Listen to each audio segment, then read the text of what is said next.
খেতিত সক্ৰিয় হৈ পৰিছে বাইক চোৰৰ গেং। বুধবাৰে খেতি আৰক্ষীৰ জালত পৰিল 2 গভাইট চোৰ। দীৰ্ঘদিনৰ পৰা বাইক চুৰিৰে খেতি অঞ্চলত সন্ত্ৰাসৰ সৃষ্টি কৰিছিল 2 গভাইট চোৰে। খেতি আৰক্ষী থানাৰ বিষয়া তন্ময় নাথৰ নেতৃত্বত চলা অভিযানত যোৰাবাটৰ অসম মেঘালয় সীমান্তৰ পিঠাগুগৰ পৰা আটক কৰে গভাইট বাইক চোৰক। আটকাধীন বাইক চোৰ দুটা ভৱেক ডেকা আৰু আকাশ ওৰাং। বুধবাৰে পুৱা ডিমৌৰীয়া মহাবিদ্যালয়ত পৰীক্ষা দিবলৈ অহা এগৰাকী শিক্ষাৰ্থীৰ পৰা চুৰ কৰিছিল এখন KTM বাইক।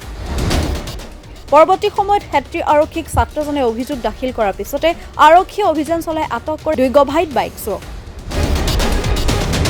আনহাতে চুৰি হোৱা বাইকখনো উদ্ধাৰ কৰে আৰক্ষীয়ে। ইফালে আৰক্ষীৰ সূত্ৰে জনোৱা মতে চুৰি কৰা বাইকসমূহ মেঘালয়ত বিক্ৰী কৰে ধৃত 2 চোৰে। কলেজত এজন ল'ৰা আমাৰ খেতিৰে হয় ঋত্বিক মণ্ডল, তেওঁ এক্সাম দিবলৈ আহিছিলে 10টামান বজাত আহিছিলে। তো স্কুলৰ কলেজৰ গেটৰ বাহিৰতে তেওঁ বাইকখন ৰাখিলে, তেওঁ KTM ডিউক বাইক আছিলে।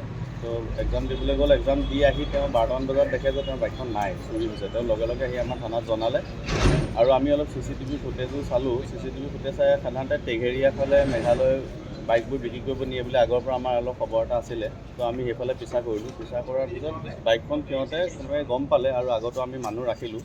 তো বাইকখন ৰাখি সিহঁতে চুৰকেইটা পলালে। তো পলোৱাৰ পিছত আমি যেতিয়া CCTV ফুটেজবোৰ ভালকৈ অলপ চালোঁ, আমি খেতিৰে 2জন ল'ৰাৰ ওপৰত ছাছপেক্ট কৰিলোঁ। তো এজনৰ নাম আকাশ ওৰাং আৰু এজন ভৱেশ ডেকা, তেওঁ আগতো তেওঁলোক বাইক চোৰৰ লগত জড়িত আছিলে, এৰেষ্টো হৈছে। তো তেওঁলোকৰ আমি এড্ৰেছখিনি চাই তেওঁলোকৰ মোবাইল নাম্বাৰ কালেক্ট কৰি আমি লোকেশ্যন চালোঁ। তেওঁলোকৰ লোকেশ্যনটো আমি যোৰাবাটত পালোঁ।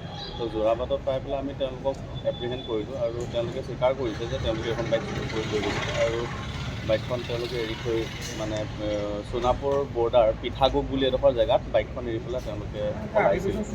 আগে পিছে চুৰ কৰিছে, এই মাঘৰ বিহুতো তেওঁলোকে এখন হান্তাৰ চুৰ কৰিছে বুলি কৈছে। সেইখন বাইকৰ এতিয়ালৈকে সন্ধান ওলোৱা নাই। তেওঁ মেঘালয়ৰ কোনোবা ৰাজা বুলি এজন ল'ৰাক দিয়ে, আমি সেই ল'ৰাজনক বিচাৰি আছোঁ। কালি গৈছিলোঁ যদি তেওঁ নাপালোঁ। এইখিনি চাই আছোঁ আৰু যদি কিবা হয়, তেওঁ আমাৰ খেতি এৰিয়াৰ বা গুৱাহাটীৰ মানুহৰ লগতে আৰু মেঘালয়ৰ মানুহৰো জড়িত আছে। গতিকে মেঘালয়ৰ মানুহখিনি আমি ৰিচিভাৰখিনি উলিয়াবৰ কাৰণে চেষ্টা কৰি আছোঁ। সোনকালে হয়তো আমি পাই যাম বুলি আশা কৰিছোঁ। Thank U.